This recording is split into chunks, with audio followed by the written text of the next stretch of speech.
안녕하십니까. 생명선TV의 구성관입니다. 오늘은 투석혈관의 종류에 대해 말씀드리겠습니다. 저는 투석 환자와 투석 환자의 생명선인 혈관 통로를 공부하는 신장내과 의사 중에 한 명입니다. 이 영상을 올리는 날이 추석인데요. 휴일과 무관하게 늘 치료를 받아야 하는 투석 환자 여러분들과 또 그분들을 도와주시는 여러 의료진 선생님들의 건강과 행복을 바라면서 오늘 내용을 시작하겠습니다. 지난주 첫 방송을 올리고 나서 여러 선생님들께서 피드백을 주셨습니다. 왜 이리 속삭이냐? 불면치료 ASMR이냐? 목소리가 너무 사근사근하다. 다음엔 좀 더 크게 해달라. 죄송합니다. 제가 아들 둘을 키우는데 보통 애들 재우고 밤 11시, 12시 넘어서 자료를 만들고 녹음을 하다 보니 지난 영상은 제가 들어도 너무 심하다고 느꼈습니다. 오늘부터는 좀 더 신경 써서 준비를 해보도록 하겠습니다. 들어가기에 앞서 퀴즈를 하나 함께 보시겠습니다. 사실 이 질문은 신장내과 전임의 선생님께서 개인적으로 주셨던 질문입니다. 투석혈관은 통상 아터리와 베인을 찌른다고 하는데 어떻게 찌른다는 말인지 솔직히 잘 모르겠습니다.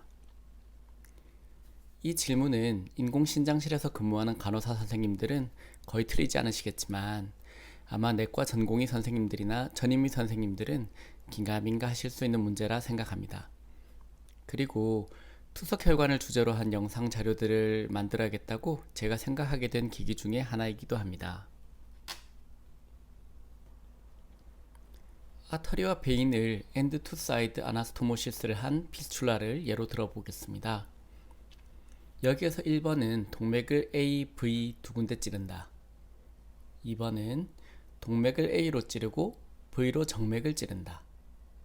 3번은 정맥을 A, V 두 군데 찌른다. 아마 잘은 몰라도 1번은 아닌 것 같고 2번, 3번이 고민되는 선생님들께서 많진 않으시지만 분명히 계시리라 생각합니다. 정답은 3번입니다. 동맥과 정맥을 문합하여 혈류가 늘어나 동맥화된 정맥 부분을 두 군데 천자하는 것입니다. 원래 콩팥을 생각해보시면 레날 아터리에서 콩팥으로 피가 들어가서 노폐물도 거르고 산염기와 전해질 밸런스도 잡고 기타 여러가지 기능들을 하고 레날 베인을 통해서 IVC로 들어가게 됩니다. 말기 콩팥병 환자들은 콩팥이 기능을 제대로 할 수 없기 때문에 콩팥 일을 대신할 수 있는 치료로 투석을 하게 되는 것이고 투석기가 있는 치료실을 인공신장실이라고 부르곤 합니다. 말기 콩팥병 환자의 인공신장으로 피가 흘러 들어가도록 하는 천자를 아터리, 인공신장에서 걸러진 피가 돌아오는 길을 베인이라고 부르는 것입니다. 투석혈관의 피딩 아터리와 아웃플로우 베인을 각각 찌르는 것이 아니므로 오해하시면 안됩니다. 본론으로 들어가서 투석혈관을 만들 때는 일반적인 원칙들이 있습니다. 하지보다 상지를 우선 선택하되 오른손잡이라면 왼손을, 그리고 뇌졸중으로 마비가 있는 쪽은 혈관 성숙이 잘 되지 않기 때문에 피하는 것을 권합니다. 그리고 예전보다 투석 환자의 기대 여명이 길어지는 추세에 맞추어서 장기적으로 투석혈관으로 사용할 옵션들을 더 남겨두도록, 그리고 천자할 영역을 많이 확보할 수 있도록 가능한 옵션 중 최대한 먼 쪽 혈관을 우선 고려합니다. 그리고 환자의 혈관 상태에 따라 자가혈관을 사용하는 것이 감염에도 강하고 혈전증 등의 합병증 빈도도 낮으므로 인조혈관보다는 우선 고려하도록 합니다.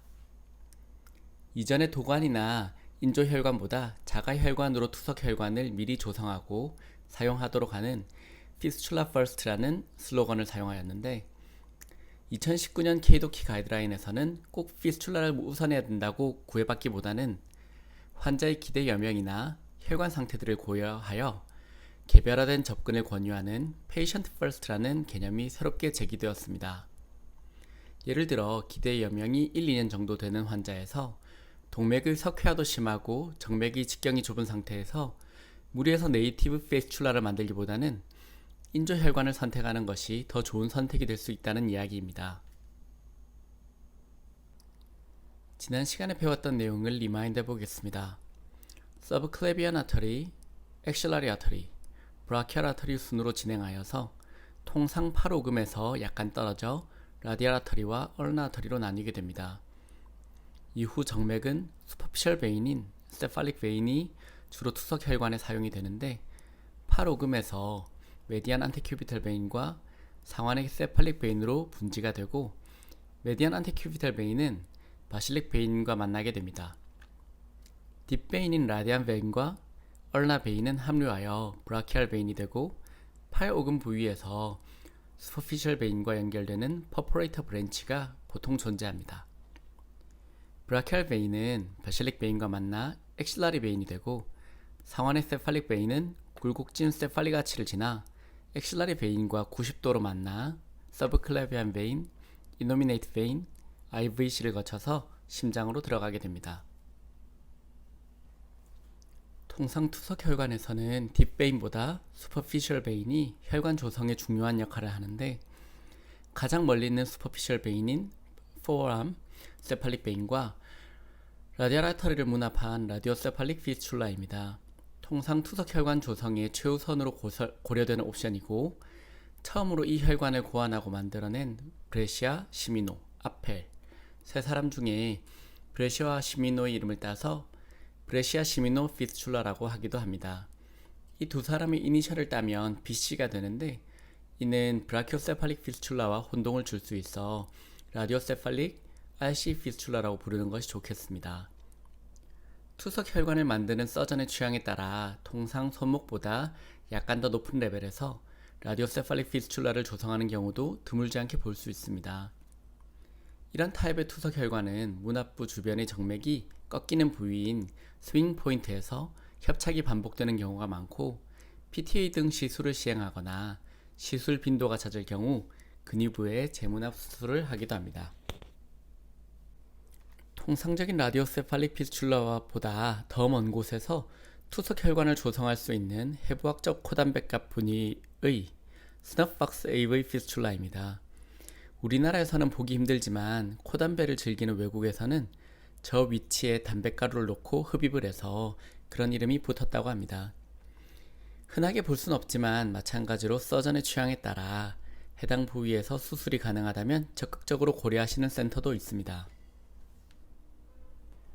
전완의 세팔릭 베인이 사용하기 마땅치 않을 때 조금 더 근육으로 올라와서 딥베인 시스템과 슈퍼피셜 베인 시스템을 연결하는 퍼포레이터 브랜치를 이용해서 라디알 아터리 혹은 브라키알 아터리에 연결하기도 합니다.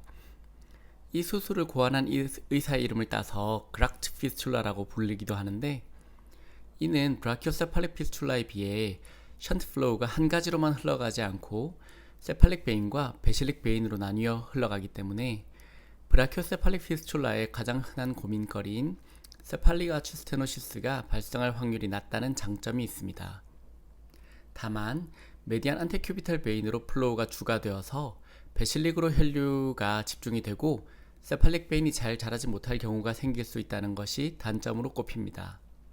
이런 경우 세팔릭 베인으로 플로우를 늘려줄 수 있는 비침수적인 방법에 대해서 제가 올해 미국 중재신장학회에서 발표를 했었습니다.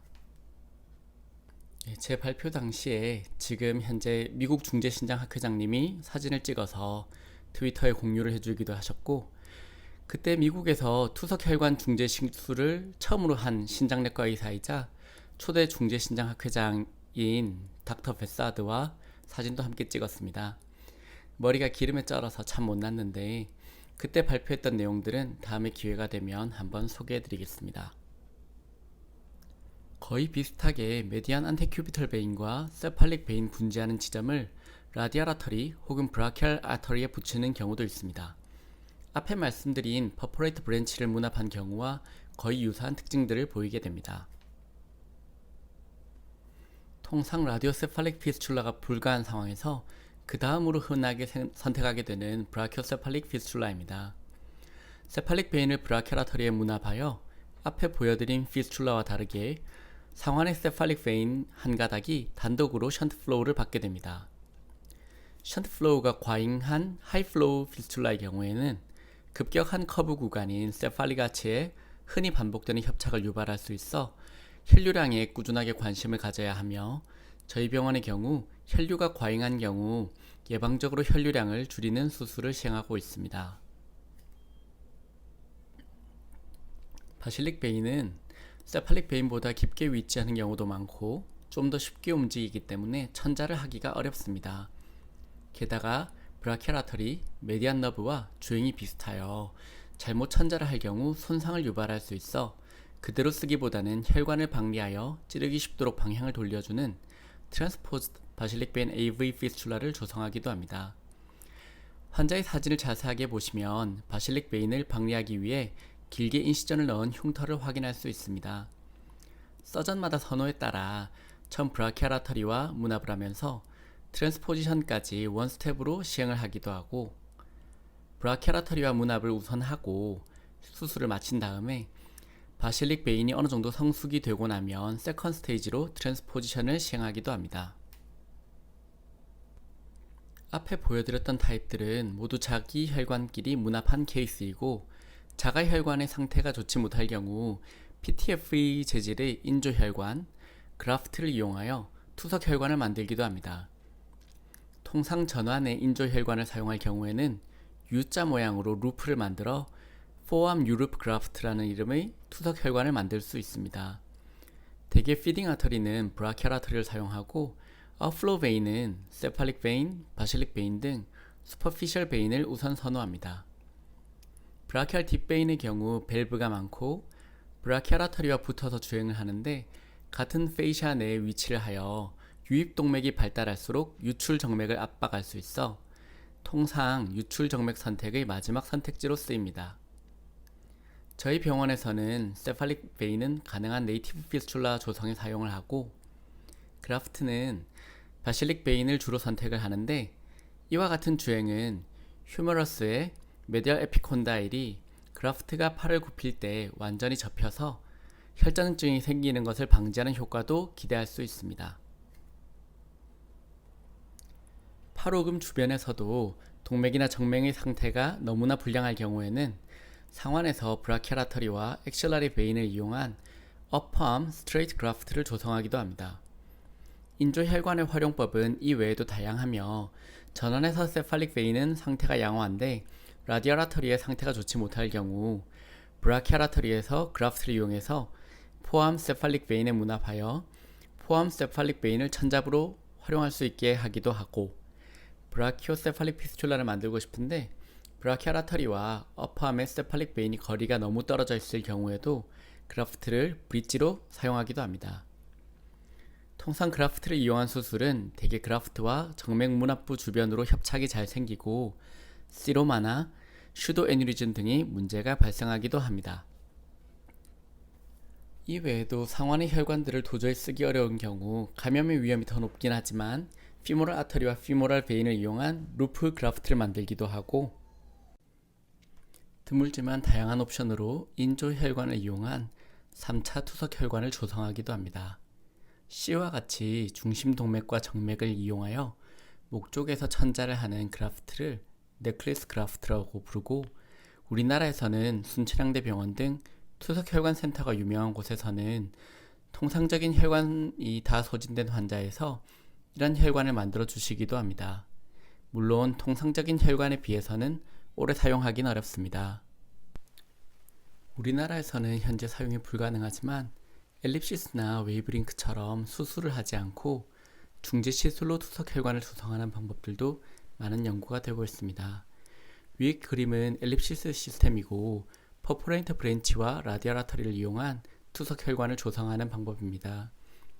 이런 방식은 아직 논란이 있습니다만 피부의 흉터를 최소화할 수 있고 혈관을 먹여 살리는 혈관인 바사 바조룸 등의 구조 손상이 기존 수술에 비해서는 적을 것으로 기대되고 있습니다. 요약하겠습니다.